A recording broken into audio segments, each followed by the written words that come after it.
What's up, everybody? Shay Mason, developer dude here, talking to you about how to develop a building. So developing a building is a process and it takes several steps. You have to identify a site, tie it up, design it, entitle it, permit it, finance it, construct it, operate it, and sell it. And now we're going to talk about actually tying a site up. So what does that mean? Well, ultimately what your goal is as a developer is moving from one step in the process to the next. And your interim goal as a developer is getting what's called a shovel-ready site. So that means a site that has all of its permits, all of its entitlements, all of its approvals, all of its design done, and the land is under your control. So you can take that package deal, you could flip it, or you could finance it and build ground up, which is what we chose to do in this scenario. So how do you tie up a site? Well, once you've identified your site, you simply start negotiating with the seller. And it all comes down to market, supply and demand, market dynamics with the seller. If the seller has a lot of offers from a lot of other groups who are willing to close quickly, then you're never going to be able to tie up the land. So right now, there's just not a lot of transaction activity happening.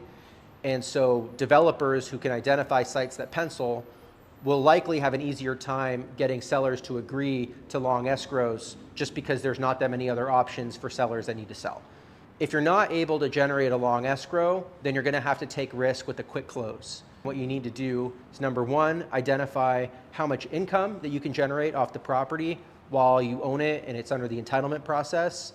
Generally looking for a 3 to 5% cash yield. That's your income divided by your purchase price of the property while you develop it. The second thing you're looking for is you want to identify what's your total risk. So if you think that you can buy the property now and then sell it for more than you bought it for, then your risk is really just that profit minus whatever cost that you spend to develop it. But if you think that your worst case scenario is selling the property for whatever you paid for it, then your risk is all the other money, the hundreds of thousands of dollars that you'll end up spending on permits and approvals. So those are the things that we think about when we're tying up a site is, can we get a long escrow? Does the seller have a lot of competing offers? Will our price and terms be able to compete out someone else with a quick close?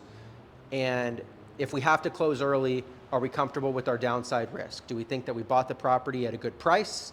And do we think that the amount of money that we need to risk on soft costs is an amount that we can afford to lose?